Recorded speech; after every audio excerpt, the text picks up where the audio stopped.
Hello and welcome to Setting the Stage. I'm Isaac Shaker, and this is episode 85, Medical Doctor D&D, Justin and Oops All Healers.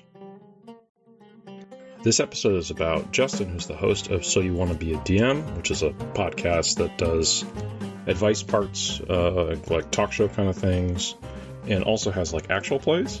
And we're going to focus on like the podcast that he does in general, and for actual play, more specifically, Oops All Healers, which is coming out soon, and it is an actual play focused on medical drama using D&D.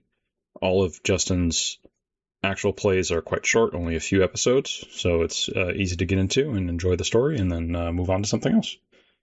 So now let's get those ads out of the way for non-Patreon listeners. If you don't like them, you can subscribe, and then we'll get into the show. I'm here today with Justin from the So You Want to Be a DM YouTube channel. Hi, Justin. How you doing? Hello, Isaac. Thank you for having me. Pleasure to be here. Yeah. You've got a pretty cool channel, and there's a lot of different parts of it that I want to talk about, but I always start off by asking who people are outside of RPGs, so we get a more like full picture of who they are as a person. So who is Justin outside of RPG stuff? Oof. Okay. Justin Galliani. I use they, them pronouns. I do this full time in terms of content creation and running games professionally, and creating homebrew and starting to get into game design and different things and actual play production. So this is all I do. Outside of that, I love cooking. I'm a big foodie. I live in Jersey, so I have a certain affinity for the beach and the coast. I am a pretty vocal person when it comes to issues that are happening around the world. That's something that's pretty important to me. Mm-hmm. And I love to make people laugh and tell stories, which is what led us to here. All right, cool. Yeah, thank you. That's a pretty full picture there. Cool. So what got you started playing RPGs? Great question. The interesting thing is there's a little bit of cliche to the beginning of this story when it comes to like, I did watch Stranger Things and was like, oh, that does seem pretty cool. Yeah, I did listen to the audiobook of Ready Player One, read by Will Wheaton. And if you're familiar with the book, it's very different than the movie. Backbone's still the same. The spine of the story is still the same. Challenges, lots of video game and pop culture references. But the book is much more 80s based in terms of those references.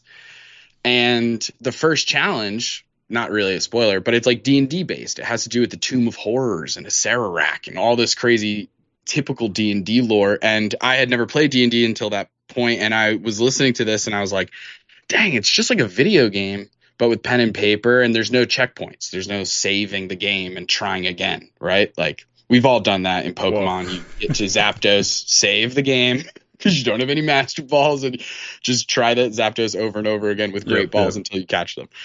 That doesn't happen in D&D, and I found that fascinating, the idea that you could tell or at least start the same adventure with different people, and it would end up differently each time. And I was just like in love with that medium on its face without ever having played. I was like, that sounds awesome. Again, very cliche. Couldn't find any friends who were down to play. So I was like, guess I'm going to be the dungeon master. And I've been that ever since. Found my way into Roll20 and like finding a couple people online until I found like an actual group. One of the people in that group is Taylor, the other half of So You Want to Be a DM and the So You Want to Be a Dungeon Master podcast. So we've been, really good friends for like 8 years now, and we've been playing a D&D game for 5-6 years now. The same campaign that I've been running. They start at level 1, they're level 15 now. So it truly, like, once I started it, I got obsessed. And I'm one of those people, I don't know if it's like ADHD byproduct or whatever, but I go through phases.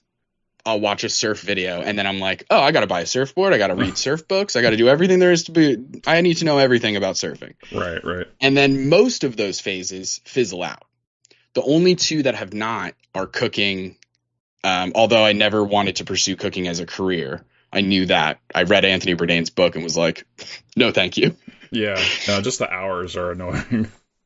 I couldn't imagine the amount of stress, the like workload, I couldn't do it. But and D&D was the other one, tabletop role playing games in general, although I strictly was D&D for the first like 4 years. Didn't even bother looking at other systems, let alone. Wait, you're talking about stereotypes coming in from Stranger Things and also just doing D&D? Yeah. Perfectly normal. Yeah, exactly. I was fitting a mold that has been set forth by generations before me. And then I have since broken out of that mold, and now I'm trying so many other games. And when it comes to actual plays, especially, like the idea of having to edit in a map into your actual play because it's D&D, I'm like, woof. Theater of the mind, man, all day when it comes to actual plays, just from an editing ease perspective. Well, I think from a listener perspective as well, like actual plays, even when they're on YouTube, are usually listened to. Like YouTube is nice when I'm starting an actual play, because then I can have a visual reference for who's talking. When if it's just audio, often I'll kind of get lost if there's too many people that are part of it. Yeah. But if there's visuals, then I can sort of track it, and then once I get a hold of the voices, then I know who's talking. 100%. But the actual map, almost never useful from my perspective. I know, that's what I found as well. I was like, is this adding to the experience for the viewer? And I was like, I don't think it is. Not enough to deserve the amount of effort it takes. Like, some people will like it, but yeah, I was like, there are some exceptions where you do like a really good job on the visuals, then it can hit well.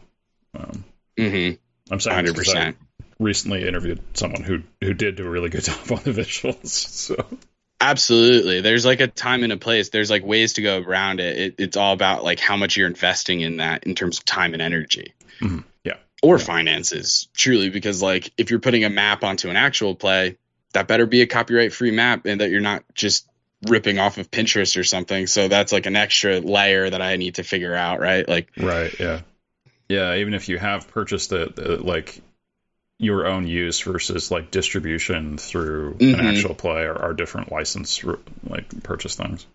That's a good point. Yeah. Although I think most people would be perfectly fine with you using it, especially if you keep their little like logo in the bottom right hand corner of the little digital, assuming you're doing virtual, obviously, like all of this. But yeah, it's been I've just been playing TTRPGs ever since. It's been so much fun. I've come to love the forever DM position. I perhaps need to go see a therapist about control issues, and that's my own journey. But I do love being a dungeon master. Yeah, same for me. It's not so much about control, but getting back to that like ADHD thing you were talking about, like being a player compared to being a dungeon master is boring, because I'm only managing one character and I only get like 25% of the attention during a session, whereas a dungeon master, I usually get 100% of the attention unless my players are talking with each other, which is also just sort of like, yes, they're doing that. I was good enough that they have something interesting to talk about in character for an hour. It is interesting because I agree with you that it's like I have come to enjoy the like stress and the thrill of it all, of spinning all the plates. And so when you do fit into a player role, sometimes it's a nice respite. You know, if you've been a DM for a long time in a row, being a player and having the chance to sit back and dive in deep to a singular character is a nice change. But I agree with you that there are times where I'm like, okay, I just relook at my spells again, just in case. You're kind of like, any minute now, it's going to be my scene. But as a DM, you cherish those moments when you're not talking, because then, like you said, it's nice when the players are kind of taking the scene on their own and you're just able to sit back and be quiet and let the scene roll out. I love that. Yeah, exactly. It's a challenging thing to like know when to kind of shut up.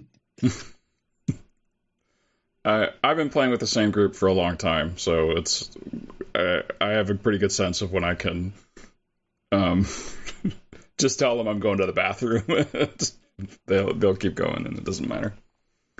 Yeah. I think the first time it really clicked for me was like much earlier in my DM tenure. Yeah. I was playing with a group of friends and I was eating dinner because we were like playing late and we weren't playing with cameras or anything. And I muted myself because I'm like, the last thing I want to do is for people to hear my chewing. I don't want to hear anybody else's chewing. So I muted myself. I'm eating like chicken parm. So like too big of a piece. I overestimated. And because I couldn't respond because I was chewing, they just kept talking. Like there would be those pauses where they were like waiting for me to come in and save the day. Bunny ears for audio listeners. But the beauty of it was like I genuinely just like couldn't talk. I was like, my mouth is so full of chicken parm. So they were like, okay, I guess Justin's not going to say anything. And they kept talking. And the scene ended up being like all the more better because of it. And I was like, oh, sometimes you need to do less. Sometimes less is more. Mm-hmm. Not always, but sometimes. I feel like there's an element of that that's related, I think, to like the playing games virtually as well. Like you said, that with no video and just audio, and on a digital call where generally only one person can talk at a time, because when you're talking over each other in person, like because there's different sources for the audio, people can often kind of track two speakers at the same time for a short amount of time. But you can't do that for digital because then they overlap each other too much.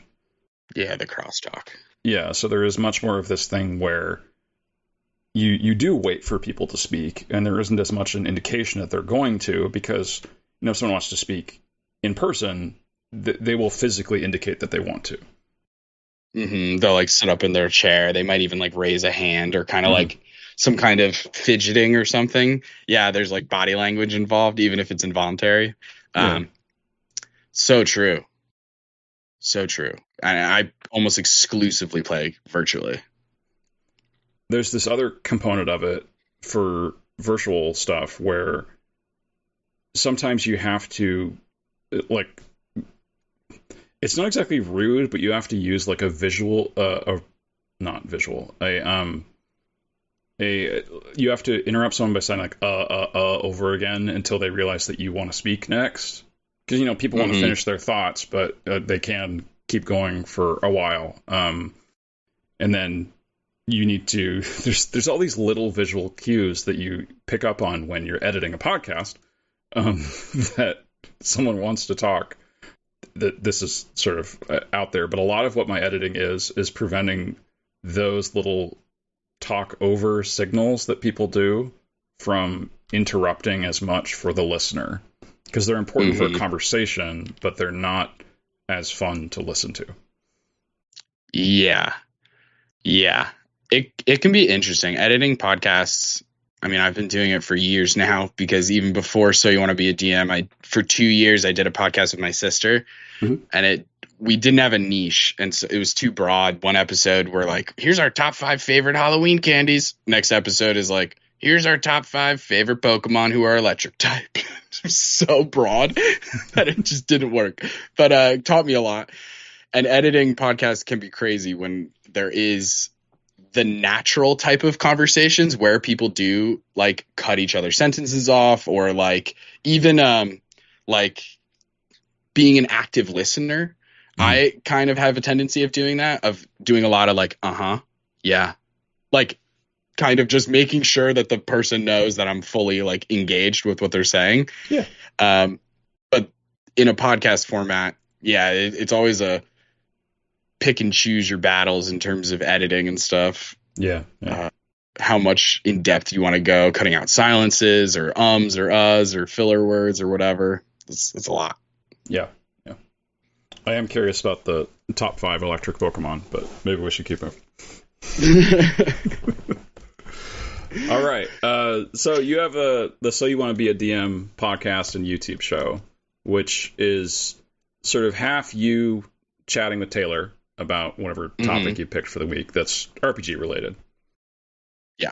and half actual plays, which are very short compared to other actual plays. I don't think you have one that's longer than like 6 sessions. I think the longest we have is 8. Okay. But you're right. We went with the anthology idea. Like Taylor and I asked ourselves early on when we were deciding to get into the actual play space, and like, we started with the podcast for almost a year before we even touched actual plays. And it was like, let's now put our money where our mouths are. We've been giving all these tips and tricks on how to be a better dungeon master, how to feel more comfortable about running the games, how to use different things for inspiration rather than, relying on ChatGPT or something like that. There's so many places you can draw inspiration from. And so quickly it was like, on a scale of Critical Role to Dimension 20, where do we want to fall? On like broad picture things, not like specifics, but just like, do we want to do a very long campaign with the same cast and really dive deep? Or do we want to tell as many stories as we can in a kind of shorter amount of time, work with different casts, meet more people? And that just made way more sense to us, because Taylor and I both are neurodivergent. So like the ADHD is like, I can't, I couldn't imagine having to edit like the same setting and all of this, the same story. Obviously I've done that in home games, but I'm not editing it. I'm not like, it's so different when it's not content. When it's content, you just put so much more pressure on it and stuff. So it's like, I just wanted to tell a bunch of stories. I had so many ideas, and I still do, that a Critical Role style of actual play just wouldn't work. Yeah. And I think if you're actually putting in the work to edit it and make it look more polished, you end up spending like 4 times as much with the content in that process. And that can be exhausting if it's the same content for years, like you said. That makes sense. Yeah, absolutely. Yeah. Eventually you hear like the little intro song to your own actual play, and you're like, if I hear this song one more time, I'm gonna lose. It's not just like the show or the song. It's great. But it's just, yeah, the repetition of it all. I mean, editing in and of itself is a chore. What got you started on doing the podcast with Taylor? Because I'm assuming that came before the actual play portion. Mm-hmm. Yeah, absolutely. We started the podcast in December of 2023. It is now, at the time of recording this, May of 2026. We're at 41,000 downloads. Doing pretty solid on that, actually. But yeah, the idea all started with the podcast, actually. That was the bread and butter. And it still kind of is. It's actually our most successful branch of So You Want to Be a DM.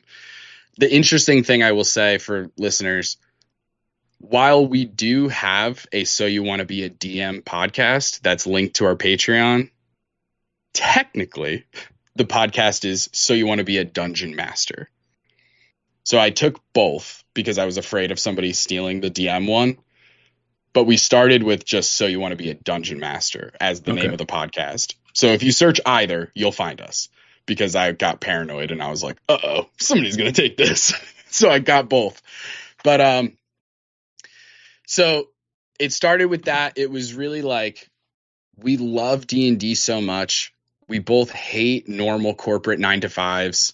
Let's try and make this work. Like, let's just put everything we have into trying to make tabletop role-playing games into a place that we can actually make money from, so that if not quitting our full-time jobs altogether, we could at least move down, actually do something that we love doing. And so it started with the podcast. We decided there's a lot of actual plays out there. I don't know if that's the move for us from the get-go. I know that they exist, of course, like advice D&D tip podcast place. Like, I know that that's a thing. Yeah. But I don't think it's as concentrated or like saturated as like actual plays are. I'd say that's accurate. Just like comparatively, like I think there's more actual plays than there are podcasts that are like just Dungeon Master advice. And so that's what we decided to do. It was like, we've both been Dungeon Masters a ton, myself a little more so, but we want to help people run the game. We think that it's important. I genuinely believe that if you've been a dungeon master, you'll even be a better player. Like, because you'll have a greater understanding of the entirety of the system. Not to mention just like a little bit of empathy goes a long way of like, oh, that's what it's like to run the game. Now I understand why you get a little peeved if I like show up late or whatever, you know, like, so I think that's really, really important. Even if you don't end up liking being a dungeon master, it'll still teach you so many transferable skills to being a player. That's why, like, I'm sure this has happened to you as well. I'd be curious where you're at on it. I love playing with other DMs. Like when I'm the DM and the players are like normally DMs, I love that. Because they're picking up on plot hooks before I even flesh them fully out. Like they're the ones who are like, oh, red button? Don't mind if I do. I love DMs. Well, like playing with them. So fun. Yeah. My group, I'm the main DM for my group, but we rotate it. So of the 6 of us, I would say that 5 of us, and that's including me, have DM'd long campaigns and switched off and done it occasionally. One of us has done one-shots, but hasn't done much like actual campaigns. But yeah, I get that. Yeah, so most of them don't have as much experience as me, just because I'm the main DM for the group. But a lot. They definitely have been, and the main thing I've noticed from like how they've changed as players from that experience, besides us just maturing as players over time, because we started playing when we were like 10 years old. Wow. Is the like more respect for plot hooks. Like, you know, whatever I'm telling them is usually like relevant, and you should like, you know, there's some blood on the ground, and they're like, oh, I don't care about that. I'm going to go buy some sheep from the marketplace. That's some stuff we used to do when we were 10. And now they're like, okay, blood on the ground. That's what you told me that because that's important. We're doing a murder investigation probably. I'm going to follow the trail of blood to, you know, do something that exactly is more fun than buying sheep from the marketplace. Definitely. Yeah, things can definitely be a little more direct. The story has a trajectory rather than this like spider web of random events where you're trying to like backdoor. You're like, oh, you guys want to go to the market? Weird. The blood trail goes through the market. Who knew? I've done that more than once where you're like, oh, you're bypassing my thing? Weird. My thing is now wherever you're going. Quantum ogre. Yeah, that's what that's called. But yeah, it's not that you can't run a campaign that's like less structured, where there's much more improv in what the DM is doing. Like that's kind of what a hex crawl is, right? Where you move around into somewhat random locations with somewhat random things in them. There still can be some like set pieces, but a lot of it is more just like, yeah, well, let's find out what happens, and then you deal with it. 100%. Yeah, definitely. That's actually the really interesting thing about deciding to do shorter campaigns from like a production and also DMing and world building and plot writing and everything. It changes it so much. Like if we were doing something more like Critical Role, where we knew we had 3 years and 400 episodes or whatever the heck, right? Right, yeah. Then I can lean into a lot more improv. I can let the players dictate where the story goes a lot more, because I know I have the time to fill in the gaps and to like write the story in a different direction if need be. But when you're like, hey, 6 friends, 5 Thursdays in a row, I need you here. And everyone that we're having on as like guests or castmates, like they're busy. They have other things. They're in other actual plays, or they're doing their own content, their own YouTube channels or podcasts. So because the time is valuable and we want to respect everybody's time, it's like, I really can't have if I tell them 5 episodes, maybe an extra one, but like I can't go, actually guys, it's going to be 10 episodes. Like that just isn't really going to work. So because of that, you're kind of planning for the episode to be 5 or the season to be 5 episodes. So the pacing that you learn from that is incredible. It's like a hyperbolic chamber Goku style of like pacing when you're doing like a 5 episode actual play and you're like, we got to wrap it. Like the plane has to land at the end. So that's been crazy experience, but I love it. Like, I love the kind of a little like the pressure, at least that I put on myself, of being like, I cannot ask these people for more time. So I have to wrap up everything in a perfect, neat little bow. And it's like, that's impossible. You did mention something there. Like you have a really good cast for your actual plays. I've seen a couple of them in other shows, and Thank you. they're great. And I mean, how did you find them? It's a great question. So, like, what we decided pretty early on was, with our very first actual play, being really transparent, Sphinx City, modern and magical metropolis, Manhattan, but with magic. And I created that homebrew campaign. I love the setting. I'm obsessed with it. If we ever do a module book, that will be the first one. And the thing was, it was our very first actual play. We were going to be doing it live on Twitch. We had never done this before. We were really nervous and scared about the whole thing. And because of that, we kind of let that fear dictate how we cast that very first season. Okay. Very first show. And so we chose friends. We chose close by friends, most of Taylor's friends, but like now my friends. But it ends up being an all white cast, which the only reason that's important is because of what's about to happen, because the one after that was Mythos University, the one that we got nominated for Best D&D Actual Play Series for the Crit Awards in 2025. Yep. And that one, we had an insanely amazing cast. Daniel Hargrove, Meadow, Spunky Taylor, Classic Sam, Connie, Camera Connie is a genius, so fun. And it pushed Taylor to be even a better role player, because when you're surrounded by people like that, it's like you can't help it. And I met all of them through TikTok. Really, like, it's the only redeeming quality about TikTok that I will say is that it's good for connections. You meet people. Daniel Hargrove comes across your For You page. You go, wow, that's hilarious, funny, insightful. I like this guy. Follow him. Start commenting on each other's stuff. And then one day you just shoot a DM to people and you go, hey, let's play D&D together. And what we ended up doing, and we still do, is we always play a one shot off camera. Or like off recording, I should say. Yeah. Unrecorded, just for fun.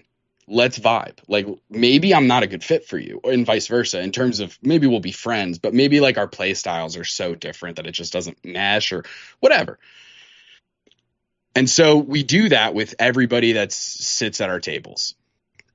We play a game with them just to, literally, it's a vibe check. And then if things are good, we go to the next step, which is actually scheduling and creating the Discord servers and all the little moving parts to be able to actually start the production of that actual play series. Right. But since that first one, we like tried to make it a thing in our head is of like, I know that Critical Role gets a lot of shit because they have an like all white cast, not including their current seasons and stuff, but like in the past, the first 2 or 3 campaigns, it was just their normal casts, all white, and they do a lot of outspoken outreach and stuff and advocacy. Yeah, their guests were often, well, I don't want to say often, they had like diverse. some good guests on and stuff, but it came down to like a level of representation, especially when you're a company that's making that much money. And so the expectation I just noticed that. I noticed that happening in the zeitgeist of the D&D community, like that conversation about Critical Role. And the defense was often, well, they're friends. They started as friends. And it's like, that's awesome when you start, but when you're making millions of dollars every year, I think that defense it's not as strong. And so Taylor and I were like, yeah, obviously it's like, I don't know. It just, to me, I was like, whoa, that is interesting. And I was like, as I was becoming more ingratiated with the TTRPG community, I started listening more and just kind of opening my ears to like people of color who are in the space and their experiences. And I was like, dang, that is wild. Like, truly my privilege is showing, because I didn't even realize how bad it could be for some people. Like, I don't know, little things of like people telling me that the only time they get reached out to be in an actual play is Black History Month. And it's like, woof, that sucks.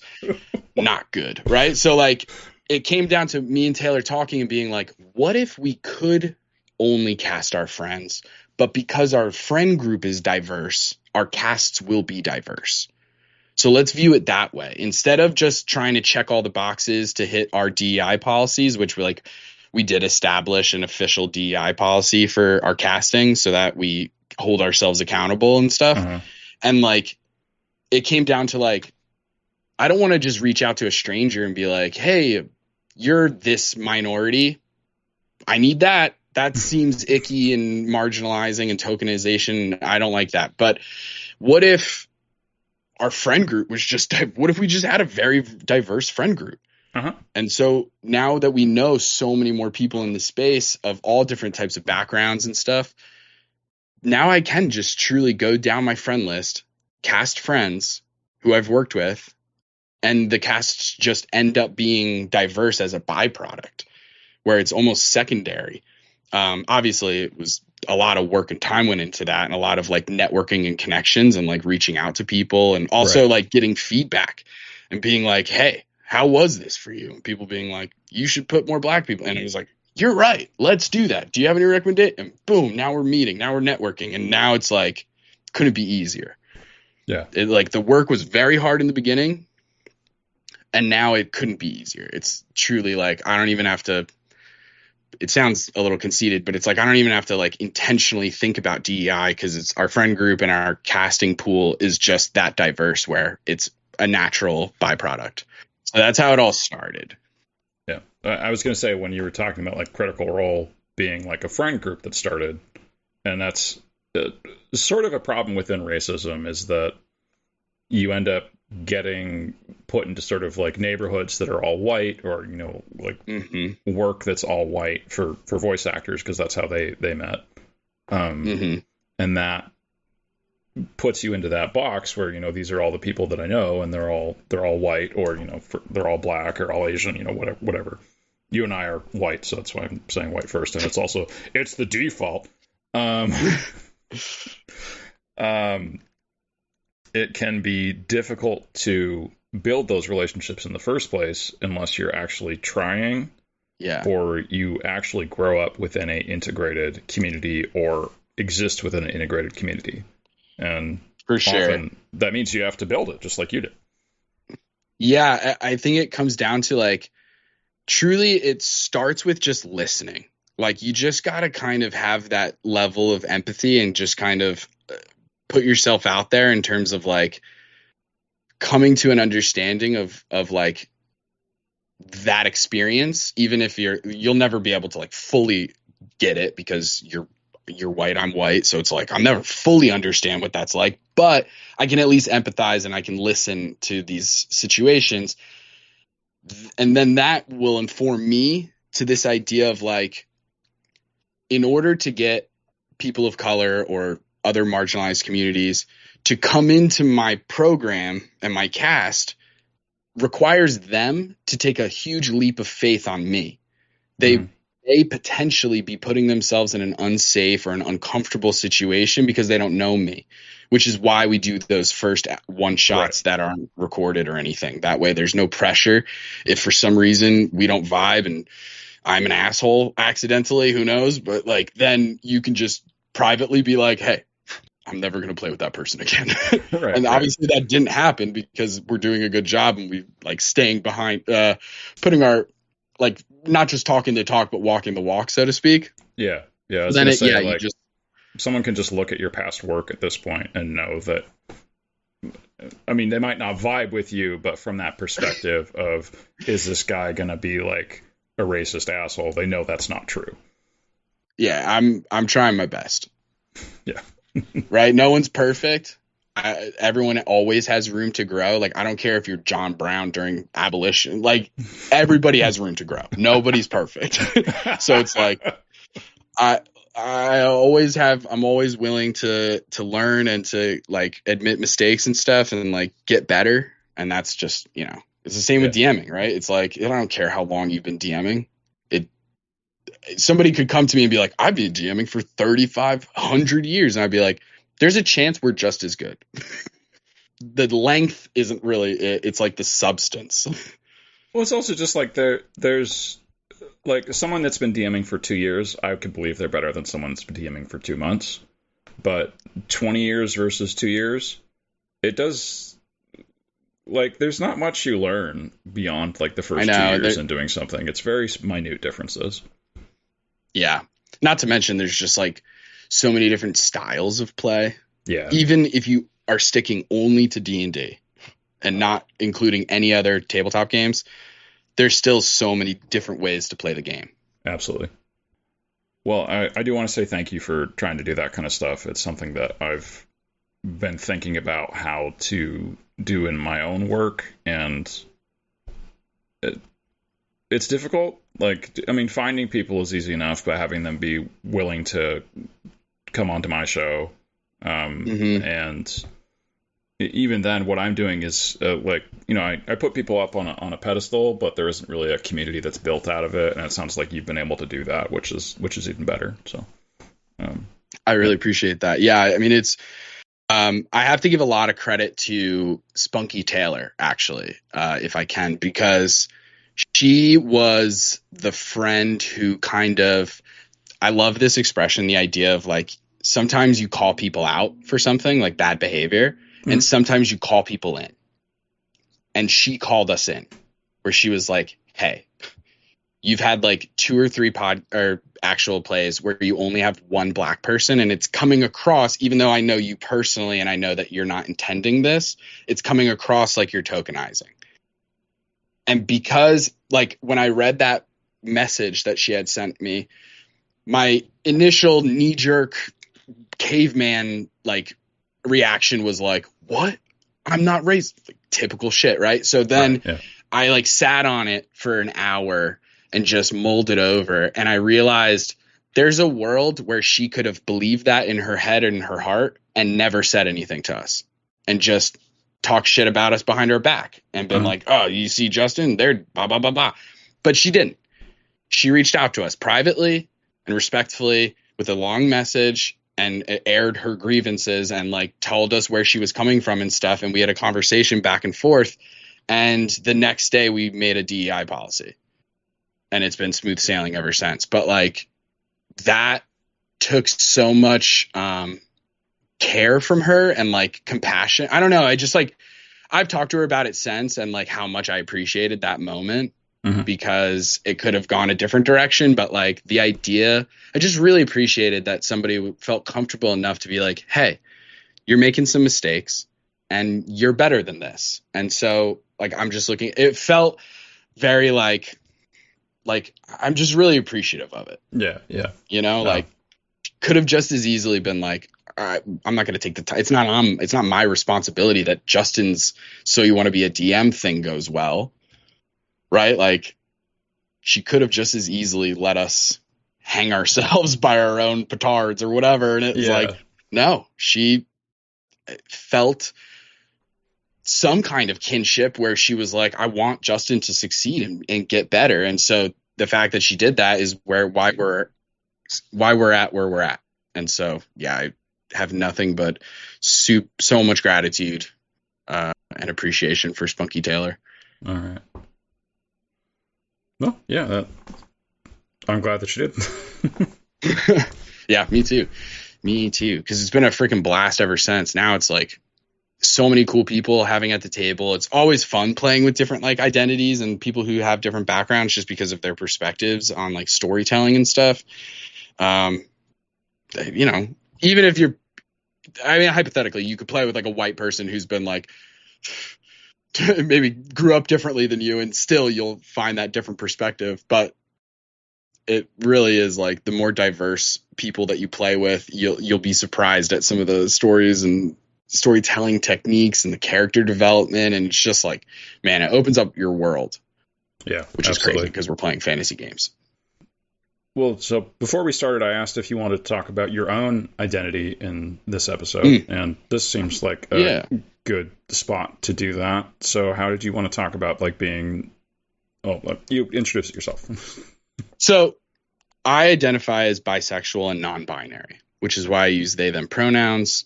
And it's been a really, really long journey of that, of a lot of like in the closet, the kind of very stereotypical like self-loathing and like, this must be a phase, or this is just like a weird thing I'm feeling, blah, blah, blah, blah, all the things. I didn't come out until I was 30. I think it was my 30th birthday, where I made a post on Instagram that it was a D&D, because I was playing D&D at the time. It was a post of 2 great axes crossed like this, and it said I swing both ways. And I was like, hell yeah. That's hilarious. No words, no caption, just that picture. That's how I came out. And of course you had some friends who were like, why didn't you tell me? You didn't think you could tell me? And it was like, dude, it has so little to do with you and more about me. Yep. So don't make my coming out about you. That's crazy. But the reason it relates to D&D is because D&D provided that space for me to like kind of experiment, and not experiment with like actual sexuality, but more like putting on the garb, like being able to, although it's in character, but being able to in character be like, no, I'm bisexual. Just being able to do that as this random character was like freeing. And then like being able to play like femme presenting characters, or like trans characters, or non-binary characters in a way that, of course, is like, obviously my goal is to be super respectful about stuff like that, especially if it's an identity that I don't necessarily share. Then like sometimes I have to question if that's even the move. But from this standpoint, it was truly like trying it on, seeing how it felt. You know what I mean? Like similarly to how like I've a decent number of trans friends, and they'll tell me like different stories of how they found their name along the way, like their chosen name when they ditched their dead name. Sometimes it is like a D&D character, or sometimes it's like, yeah, I got a fish and I named it Jessica just to see what that felt like as I said Jessica out loud. You know what I mean? Like we do these crazy little things to make ourselves feel safe, and to kind of take baby steps in the direction of what is going to be an incredibly uncomfortable thing because of society, unfortunately. So it's like, yeah, let me take these little baby steps. So I came out as bisexual first at 30. I had played a Furbolg barbarian, hence the great axe, named Walden Thoreau in a Strahd campaign. Walden Thoreau. Yeah, based on Henry David Thoreau. Yeah, he was a barbarian who was Path of the Zealot and worshipped the Wild Mother. So he was really into nature, hence Walden Thoreau. All right, yeah, that makes sense. So yeah, but he was bisexual, and I was like, this is awesome. I think this fits. I'm going to claim this, and this is me. And then a little bit later, maybe when I'm like 32 or something, I did the very typical pipeline of like my pronouns in my Instagram profile. At one point are he, him, and then he, they, and now they, them. And that's where they will stay. Because it was really just a learning experience of like, you don't know until you know. And like the way it is these days is like, how will you know unless you try to a certain degree? So it was a really fascinating discovery of being like, through these D&D characters, I got to try it on in a low stakes way with friends that I trust and love in a safe environment. And so, and a fun way, just because it's like, sick, I'm playing a tiefling named Brittany. Like, hell yeah. What's up? Let's see what happens. So like, it was just awesome. And it gave me the confidence to take that next step and bring it into the real world, so to speak. Yeah. And I think there's always this like layer of like what your identity is versus like, you know, what society and your parents and the people around you are putting on you.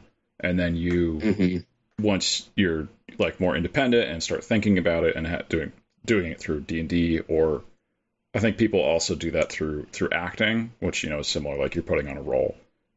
There's a lot of queer identity within the acting space as well. For sure. That lets you experiment with it more and find out more about how you feel about yourself instead of just accepting whatever all these other people around you are telling you that you are. Yeah. Usually based off your body. Usually based off your body, specifically your genitalia, which is kind of wild. But yeah, I agree. Yeah. It's nice being able to. And then like the crazy thing too is like, because of the way that I personally view like parasocial relationships between being a content creator. Yeah. I was almost like using they them. I remember doing actual plays and doing live streams and introducing myself and saying like, I'm Justin, I go by they them, before I think I even talked to like some people in my life about that. Because to me, there's almost like a level of anonymity when you're on the internet. Yeah. In a weird way. Like, I know that that's counterintuitive to a certain degree, but it's like, you know, when you're looking, oh, I got 50 views on YouTube. I don't know who those people are.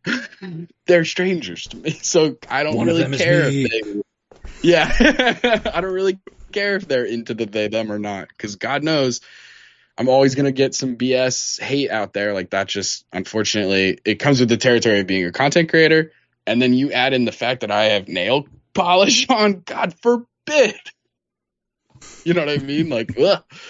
Boy, the amount of times I've had to delete somebody's comment because I'm like, you idiot. Yeah. Just delete it and move on. That's the best thing to do. 100%. Well, thank you for sharing that. I want to give a space for people to share who they are in the podcast, and I also want to show other people that are listening that you can do it. Yeah, 100%. 100%. Once you find like, it really is kind of like, as much as I am very fortunate to have like family members, like immediate family and my sister, my parents who are like super nice and accepting, and they couldn't care less. As long as I'm a good person, like they don't care. And I'm very fortunate to have that. But in addition to that, when you have like a friend group, that really helps a lot, I think. When you have like some kind of, even when it was virtual, I mean, like the majority of my friends these days don't live in Jersey. Every once in a while, I find another TTRPG content creator and they're like, I'm from Jersey too. And I'm like, what? Crazy. Let's hang out. But so I think having that friend group was really nice, just to be able to lean on them in that sense. Yeah. Oh yeah. Let's talk about Oops All Healers. So you've got it's a medical procedural using a role playing game, which D&D. Okay.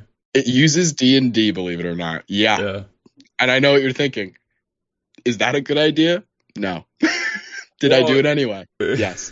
Is there a better idea is what I'm thinking. Oh, 1,000,000%. I'm sure that there are actual, without like looking it up, I don't know off the top of my head, I guarantee there's at least one or two medical drama TTRPGs that are like designed for that genre. But I liked the challenge. Like I was seeking this challenge intentionally. Like I went out of my way not to look up if there are medical drama TTRPGs. Like I wanted to make D&D do it. Even if it was clunky. Like and all the players were on board. Like we all knew from the get-go that it's like, this is going to feel a little clunky. It's going to be a little like not the perfect system for this, but let's just experiment. Yeah. Let's just try it and see what happens. And I gotta say, maybe it's because of like me overanalyzing things. I think it turned out awesome. I think it was so fun and interesting. It works a lot better in a shorter thing, which this is. It's only 5 or 6 episodes. And it's called Oops All Healers, a D&D medical drama. Takes place in Sphinx City because it does incorporate fantasy and magic, but also modern technology. So they have a CAT scan, but also they can cast Cure Wounds. And the idea started as just that nugget, like just let's do a D&D medical drama. because I wanted to do, I started writing down ideas for all of the like, oops, all bards, oops, all monks, and like different just ideas. Like it's just almost like a creative writing exercise of like, what would that look like? Yeah. And I got to clerics and I was like, huh, clerics aren't all healers. They can be, and they can sometimes be the best healers, but clerics do not have to be healers, right? Like, especially not designated healers. Clerics can be some of the most tankiest tanks out there. So I was like, well, clerics aren't dead. They're not forced to be healers. They can be healers. They don't have to be. What if I did one that was oops, all healers? What if every member of the party was a designated healer? How does that work? What would the story be? How would you make this work mechanically speaking? If everyone's supposed to be a designated healer, how do you fight the dragon? Like, well, how does that work? Right. So I was like, oh, you know what setting that would work perfectly in? A medical drama. And so then that's where it all started. I bounced around the idea of maybe having it be like a medieval fantasy setting kind of thing, and then landed on modern setting just because of we already have Sphinx City. This is a beautiful story that can take place within that setting to just expand on it even further. And I wanted it to be a little bit more relatable to like the medical dramas we see on TV, right? Like House, Grey's Anatomy, The Pit, The Resident, ER, Scrubs, you name it. Took inspiration from all of them. And it worked out even more, like without necessarily intending it to, it plays into this procedural idea even more so when we started scheduling. So I started scheduling 6 players, myself, the 7th, and like the DM. And I'm talking to them and I'm sending out the let us meet things or the little scheduling apps. And no one can make it all in the same day. I can only get 3 people on any given day. And I was like, oh no. This group is so good together. There's already so much chemistry. I'm furious that I can't get it to work. And then I took a step back and I went, oh, wait a minute. If we're doing a medical drama, not every person needs to be in every episode, because other than a show like House, which has like a titular character, if you're watching like ER or Grey's Anatomy, it's not necessarily the case that every character is in every episode. Yeah. So I kind of was like, oh, this is fascinating. Even another layer of challenge. Let's do it. Let's make this like truly characters coming in and out. There's time jumps between episodes, possibly. Sometimes there's not. Sometimes we leave the location, because how many times have you seen a medical drama where they're not in the hospital? They're they're at a clinic on site or something like that. Or like, hey, there's a major pileup on the highway. We have to go there because the helicopters aren't working or whatever. I don't know. Yeah. So like truly played into all of these different tropes. And so there's an episode or 2 that only have 2 people, not myself, not included. So there's just the 3 of us. And then there are other ones that have 3 players. And then in the finale, I got everybody except for 1 player couldn't make it. I was furious, but she has a role. But so that's how it all kind of became this perfect storm of like circumstances that led to this season starting to form. And so then I had to come up with like, what are they going to do? How are they going to how do I use D&D to handle these medical situations? And I had 2 hurdles to go through. The first is I because we tend to lean towards comedy when it comes to tone, I don't want any real diseases or medical situations to be the butt of a joke. Right? Like, I don't think that's funny to have like a gnome walk in and be like, I have cancer. Like, that's not funny. So I'm not doing that. So that means I need to invent magical maladies for every NPC that they encounter. Wild. And the second obstacle, those magical maladies can't always be just overdone by cure wounds, healing word, greater restoration. Like, I don't want that, because that's boring. Or the paladin ability can do that too, right? Lay on hands. I think that can You also, lay on hands, can cure diseases and stuff according to the tech. Yeah, so it's like, luckily no one chose paladin. Goodness gracious, that would have maybe thrown me for a loop, but no one chose paladin. We had 2 bards, only 1 cleric, grave cleric, who's the head of neurosurgery. We have a druid child psychiatrist. We have a monk who's the Way of Mercy monk. Okay. And who can like punch healing into you. And they're a physical therapist or like an occupational therapist kind of thing. That totally makes sense, yeah. And then we have a ranger. And the funny thing about that character is that character is like 4 levels lower than everybody else because the player asked for it. I didn't intend for that player to be a totally lower level, but she said, since I'm a resident, she wanted to play like the newbie, they just became a resident. And they're constantly making mistakes and all this stuff. And I was like, that's a hilarious idea. Let's do it.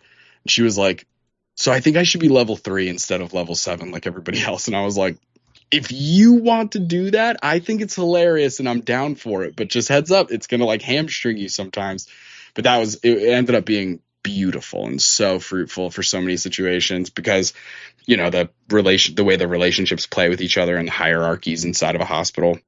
And I'm wondering what favored enemy would do for a ranger. I know, right? It's like, I mean, you know more about the anatomy for favored enemies, don't you? So it kind of makes sense. It is interesting. I don't know if favored enemy came up. I'm trying to remember if it did. Or maybe it did at one point. And it ended up just being the way that you can make like a history check. Because like a specific species, I think a Kuatoa came in. And you know how Kuatoa, the fish people, they have that ability of like, if enough of them believe in a thing that it can become reality. Okay. So it's just like a part of the Kuatoa's lore. Obviously, you can take it or leave it as a DM, but like if you go by the book's lore, Kuatoa have this weird ability where their like belief system is so strong that if you get enough Kuatoa believing a thing, it will come true.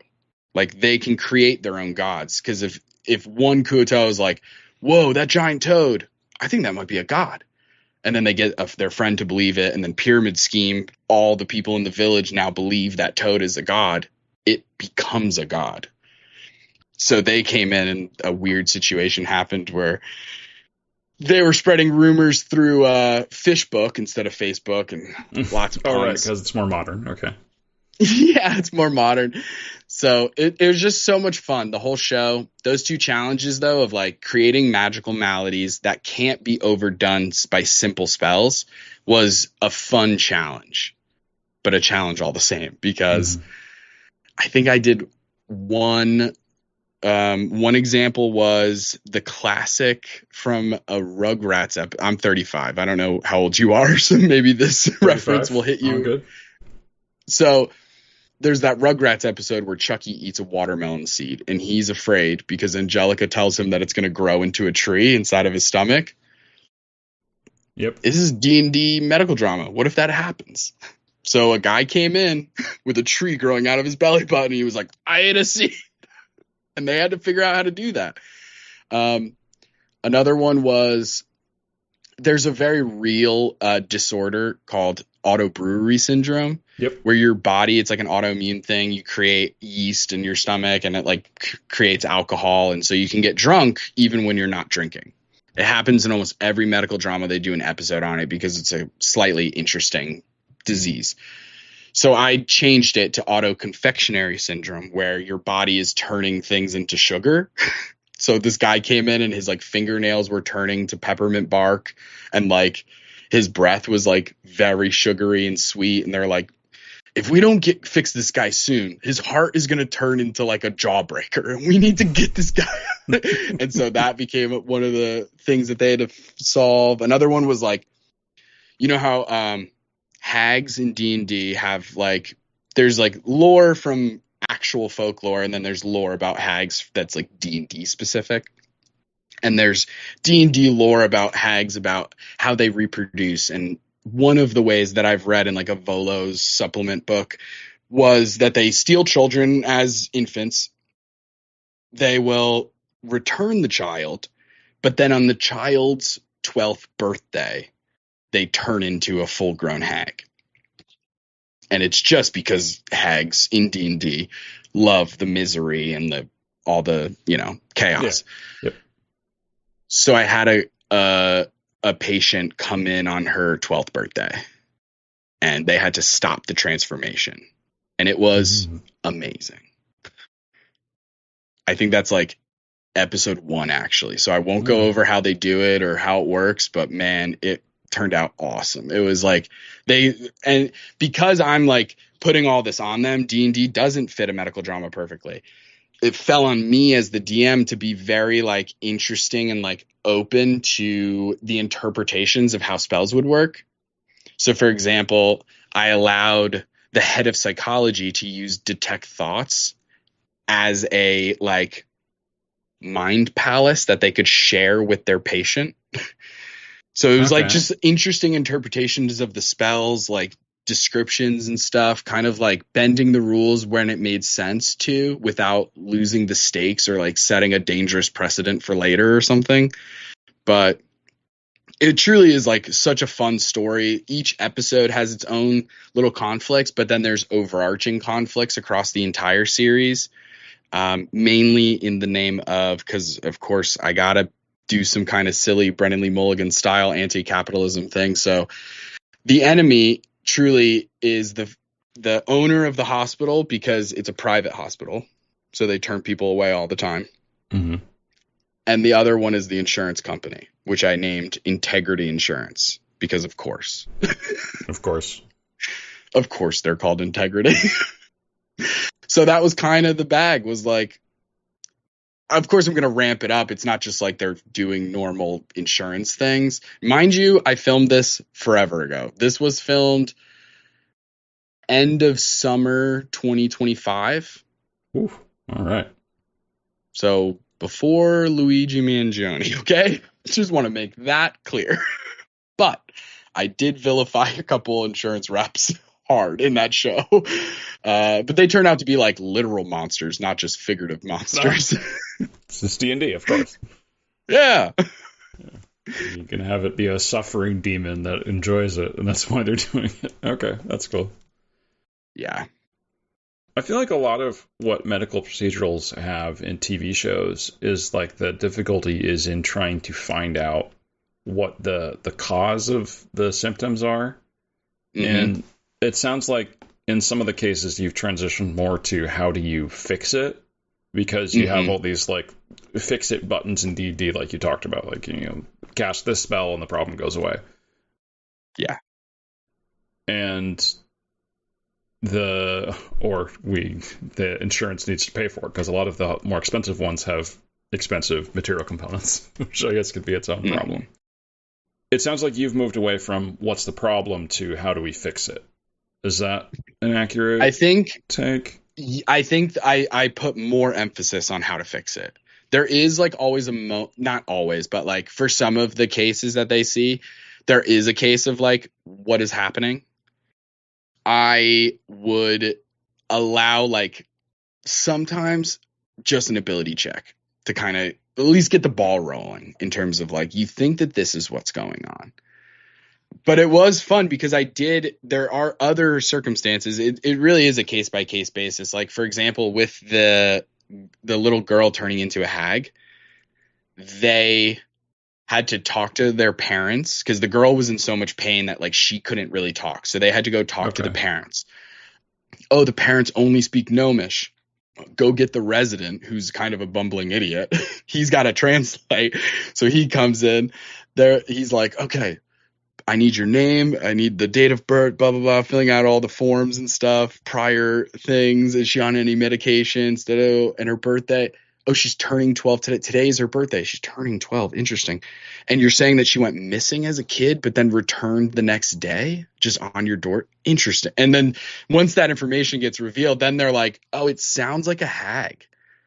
And then it was like, boom, now we're going to get into how do we fix that? How do we stop a girl from transforming into a hag? Now, if you went by D&D stuff, there is, other than like maybe a wish spell, there is no way to stop that transformation. Like, it just happens. Yep.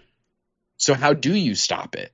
And that's where it came into like the players having to get really creative. And I won't spoil it, but I think they nailed it. I think it was a really interesting and fun way to stop a hag transformation.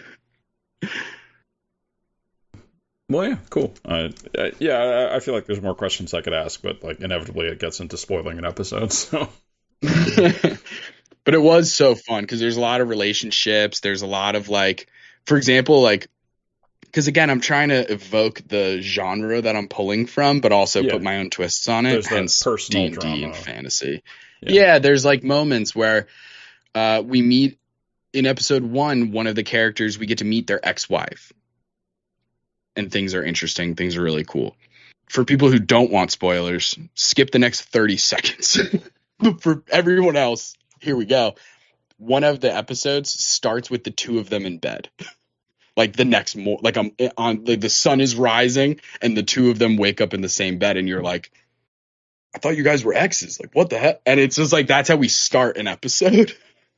And it just immediately jumps into the tension of like, it was so fun playing with. I've never really done a Wes Marches thing, so I'm not super familiar with that type of play style. But what this allowed with having different people jumping in episodes and then not in the next episode and stuff was like something would happen in episode 2 and player X wouldn't find out about it until episode 5.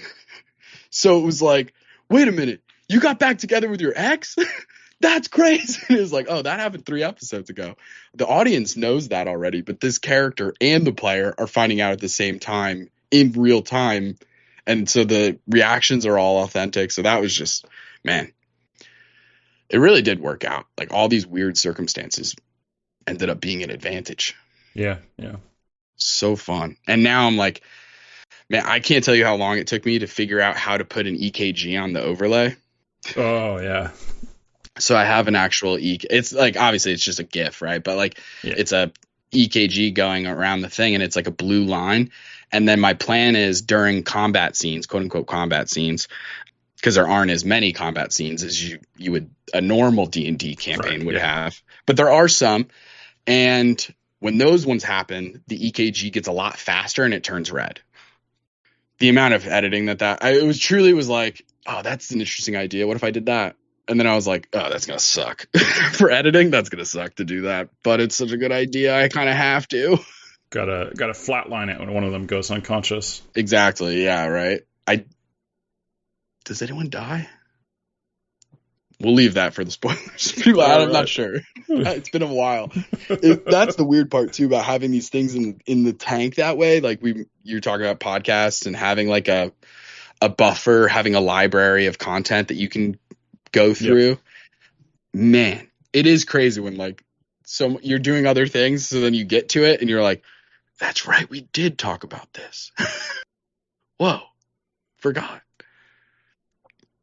I was also curious if you had a werewolf scenario, because I feel like that's another like sort of difficult problem to solve, where someone gets bitten and they're in there having their first transformation and you have to fix it before it becomes permanent. I do have a couple of lycanthropy kind of things that happen in the medical drama. I don't think that they're never the main case that they're trying to solve. It's always like a secondary, tertiary kind of story, so that it's just in the background because it might be related to the actual main plot in a way that we didn't expect. Mm-hmm. So I kind of intentionally was vague about the lycanthropy stuff. Because in Sphinx City specifically, this is like a setting specific lore thing, is that there are plenty of Sphinx City citizens who openly have lycanthropy and rock it. Like they're okay with it. That's just how I handle it in that setting. Yeah, unless it's like a full moon.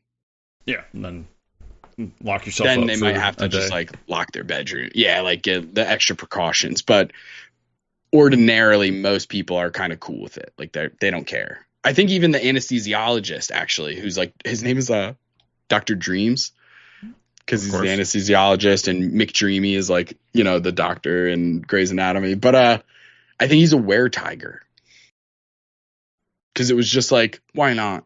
Yeah. And they ask him about it too. They're like, oh, you have lycanthropy. That's so interesting. We can remove that curse and like figure it out. And he's like, no, it's all right. When I first caught it, I didn't have insurance, so I had to just deal with it. And now it's become kind of a part of my identity. And so and that's kind of how it is. And I was like, oh, I do love this setting so much. So it's a modern setting, but with like elves and gnomes and stuff, and a fish book. Oh yeah, they're from my version of Staten Island. That's where Kuotoa are from, as well as other people, because it's all pretty diverse. You know what I mean? It's but Sphinx City is I'm born and raised in Jersey. I have a certain romanticism for New York City, just being this close to it and visiting it all the time. Like I love the city, just like I love Baltimore. Like I recognize that there are bad parts of both, but like I don't care. I just love them. And so I wanted to do a magical version of it. And Brendan Lee Mulligan did Unsleeping City. And I was like, I love this so much, but I don't want to just steal this idea. So I tried to go in a different direction where there isn't a non-magical and a magical side. It's just like, no, they're all combined. You're walking down the street. There's a fire elemental selling hot dogs, and he's just cooking them by holding them in his hand. And he's like, hot dogs. Boom, there you go. Or you're on the subway, you sit next to a gnome, there's fairies flying around. Like, you know what I mean? Like, just, I love that urban fantasy idea and trying to figure out what everything looks like. Like, is the subway different? What does health insurance even look like? You know, like, I don't know. There's so many questions and so many interesting things. There's just like, I love combining these two ideas, the urban with the fantasy, and seeing how things play out. Yeah. So it sounds like sort of you've gotten to a point in history where it's similar to New York City. But yeah, for sure. Much more diverse than where we'd think that would go for like a traditional D&D setting. Because I imagine like within D&D, like Kuotoa, elementals, gnomes, and humans would basically never exist in the same place. For the most part, yeah. Yeah, I'm definitely making a lot of concessions when it comes to like quote unquote typical D&D lore. You know what I mean? Like in almost all of my settings, like you could walk into a bakery and it's owned by an orc, and that's just like a normal thing. Yeah. Right? Like I fall very strongly on like the one thing I don't like about like straight up dislike about typical D&D lore is the kind of like, well, you're an orc, so you're born evil. And I don't like that. Yeah. I understand that it makes a little bit more sense when you're talking about like a mind flayer, maybe. But even then, I'm kind of like, I'm just not even going to deal with that kind of subject matter. I don't love that kind of idea of you're born evil because you are this species. It's like, it kind of grosses me out. So I'm like, no, thank you.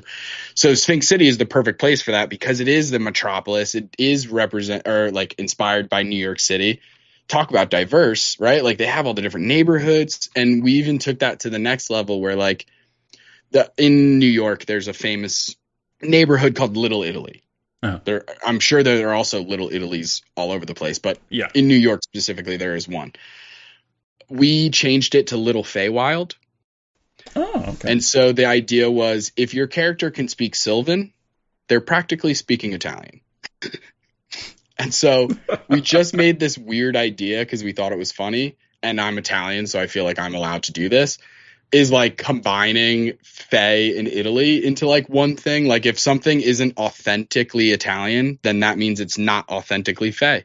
So like it was just like this silly idea of just like, what if you're in Little Feywild and there's just like two little tiny pixies playing bocce, just being like, hey, what are you doing? Come on, man. I'm walking in. And it's just so funny to me. There's like a mobster who's also a fairy. Man, I was just having a blast with stuff like that. Yeah. I think that's one of the cool things about D&D is getting to play with ideas like that, because there are all these like different races and species within D&D, and just sort of taking a real world country and then overlaying it on them when it's done the right way can be very fun. Yeah, absolutely. And of course, kind of goes without saying, given some of the conversations we've had earlier in the episode. So there was a point when I was like, if you look at an actual map of Manhattan, there's Little Italy, and right underneath that is Chinatown. Yep. Now, I very quickly realized, don't really feel comfortable doing that same thing I did with Little Italy and Little Feywild. I don't feel as comfortable doing it with Chinatown. Like, instead of Chinatown, it's Goblin Town. I don't know if that's the move. So I just avoided that. And I think I named that district Balder Town after like Baldur's Gate. Okay. Now there's some similarities. There's a ramen shop there owned by a bunch of goblins, but there's also like a market there, similar to how there's, Canal Street in Chinatown. There's like different places that you can go to buy counterfeit goods or cheaper goods and stuff. But like, it's not associated specifically with any one species. And I only did that because like certain like orcs and goblins and stuff like that, I just wanted to be really careful. Accidentally backing myself into a corner that is problematic. So I was like, I'm just going to call it Baldertown. And yeah. Well, and this is going to like the what I mentioned earlier, but like the white is the default for how people perceive race when they aren't thinking about it, is that it's also more acceptable to make fun of something that's like up within that like racist you're punching like, up category. And that might not have always been true for Italians, but I feel like at this point it's a white ethnicity and no one cares. 100%. No, I totally agree. It was like, I'm not necessarily playing into too mmany harmful stereotypes for Italians. Like, yes, there's a mobster, but like there's also other mobsters throughout the entire city. Some that are Italian, some that aren't, or like, at least in their vocalization, their voices, but like most of them aren't. So I don't feel anything like that. But I agree that there's a huge difference between punching up and punching down. And I think that plus my last name's Galliani. Yeah, I was like, I feel way more comfortable doing that. Yeah, your own representation. Like, I wouldn't feel as weird about it if there was someone of Chinese ancestry that was doing the same thing for that's their decision to make. Exactly. Right. Yeah. Exactly. But it has been fascinating because I really did just like, this is the other thing that I would love for other people to realize is like, of course, there's a time and a place to take your world building super seriously and really get in depth and make sure there's no plot holes. And there's a time and a place for that. But sometimes I want people to take themselves less seriously. I think that it prevents some, and obviously this isn't true for everybody, but I think that sometimes this idea of perfection prevents people from any progress. And so they never end up doing any world building because they're worried that everything isn't going to fit perfectly together. They need their 1 million page document and they need to know how the gods created the earth and how everything works together and the cosmology. And it's like, you might need that. But if your players don't ask about the creation of your universe, then it doesn't matter. And so it doesn't matter as much.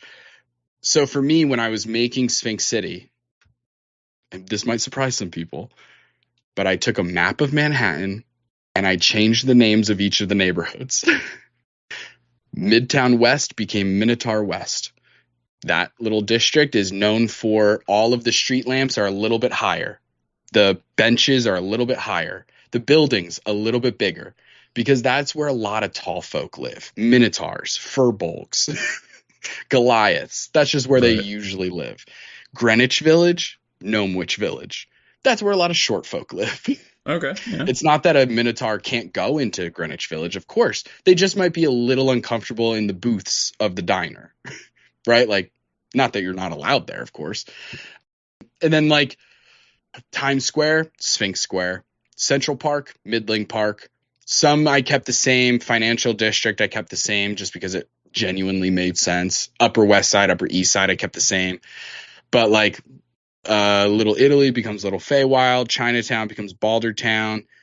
What were other ones? There's Soho. I renamed FOMO. Stuyvesant became chronomancy. Like, I just took existing neighborhoods.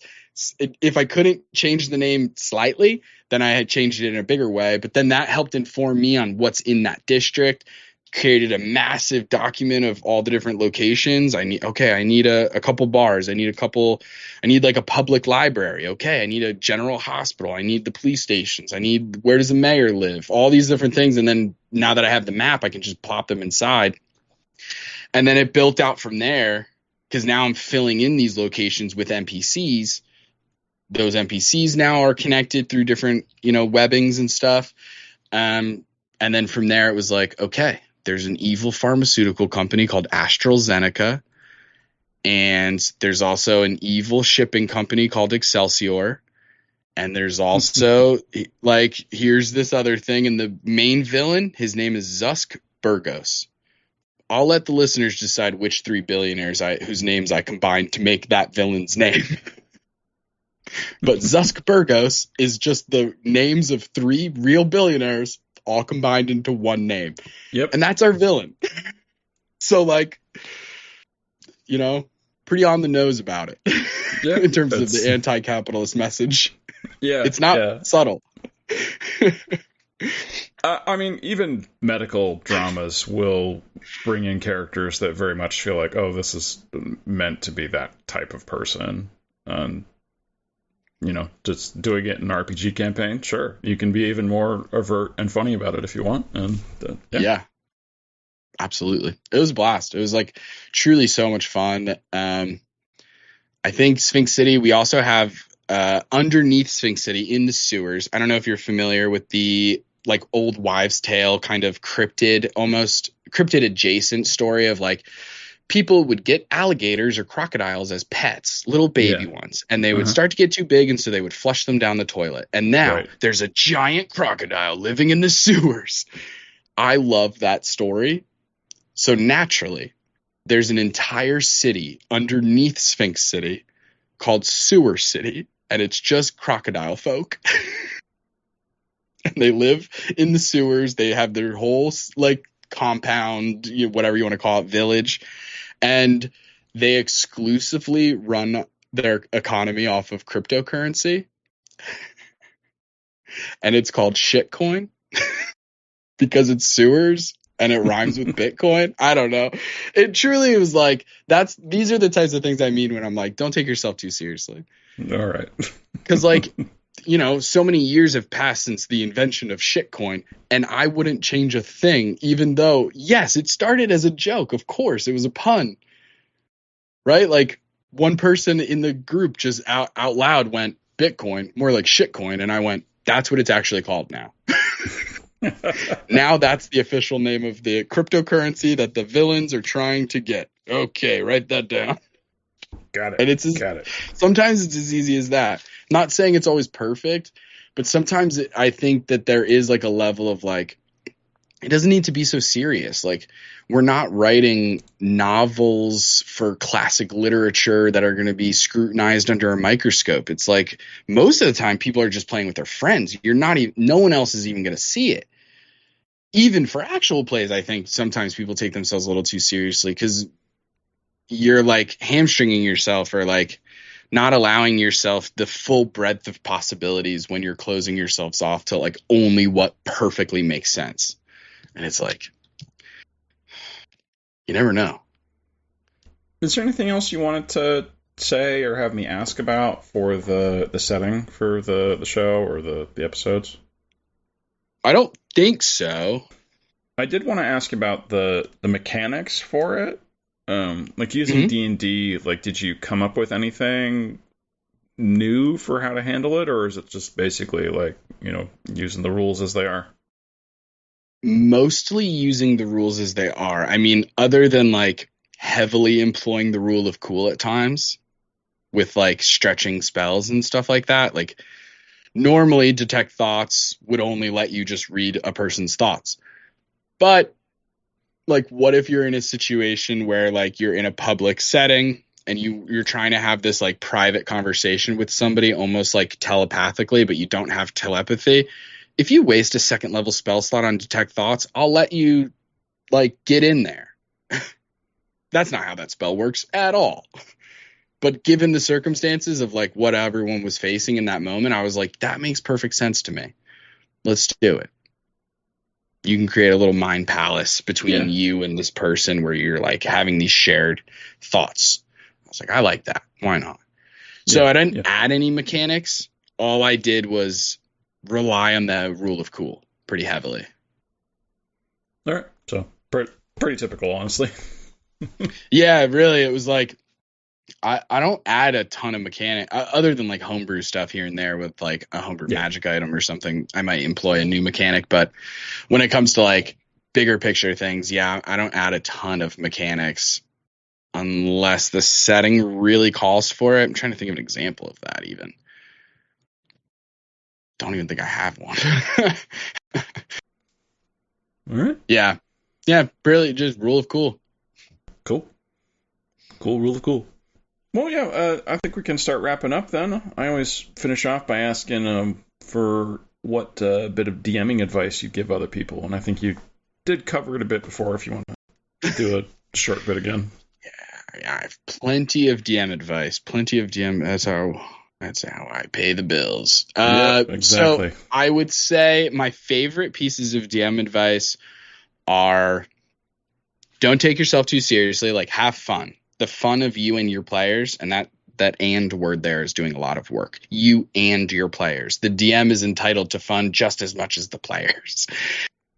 And so that should be your North Star, is fun. As long as everyone at the table is having fun, nothing else matters. You could throw the rules aside. You could stick to the rules as strict as possible. As long as everyone's having fun, that's all that matters.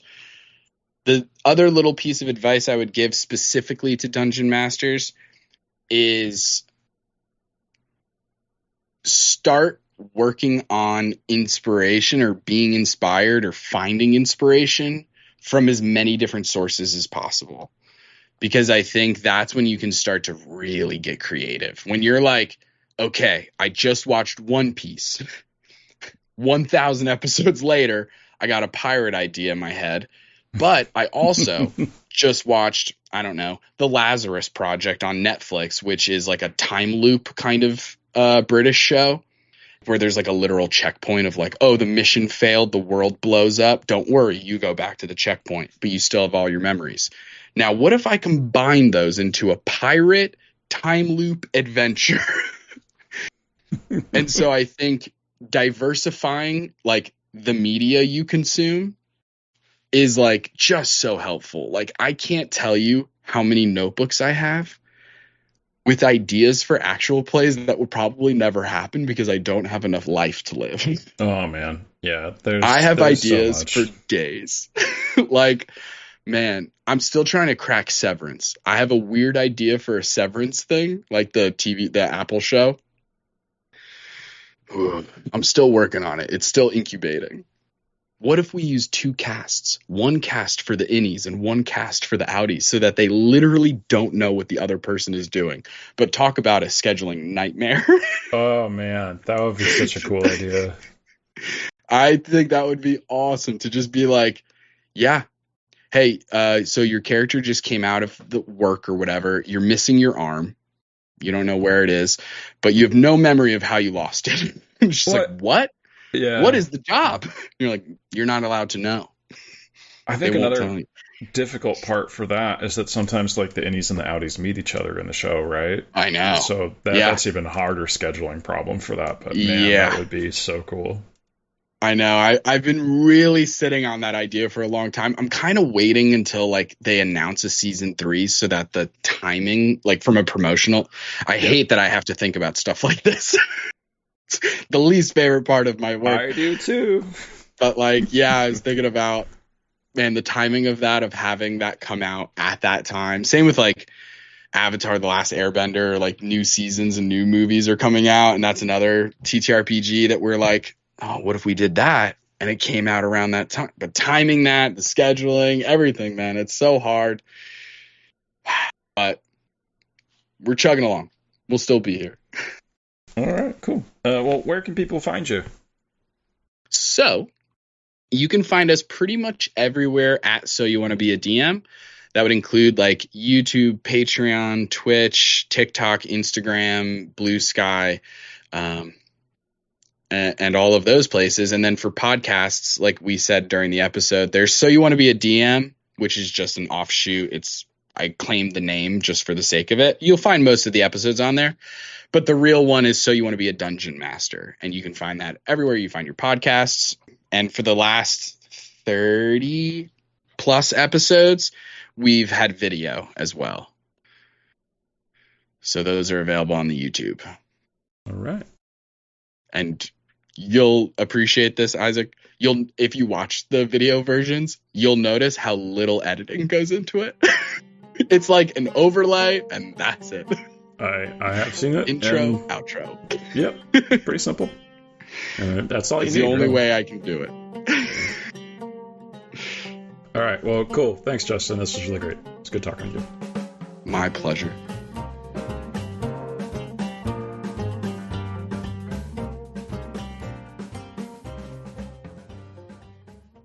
That was Justin, who was telling us about Oops All Healers and other things on the So You Want to Be a DM podcast.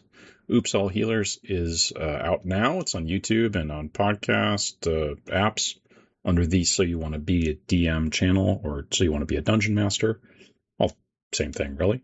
So you can check that out. There's links in the description to the So You Want to Be DM YouTube channel and to the link tree for all the other things that you might want to get into that are associated with what Justin's doing. They're doing a great job with it. There's all sorts of like extra cool little things on the show, like visuals that Justin did himself. So yeah, check it out. I think it's great stuff. In other news, we have the Tabletop Community Spotlight that I'm the host of that is having a new theme. This one is XP and progression growth mechanics. So if you have anything like that, come on over to the Setting the Stage Discord channel to put your entry in, and it will be read live on the YouTube channel. And we'll show it off, or give a little bit of positive criticism. We never want to do negative criticism there because that can kind of ruin someone's day sometime. But yeah, hope to see some entries. And as always, thank you to our Patreon, Darren. Thank you very much, and thank you everyone else for listening.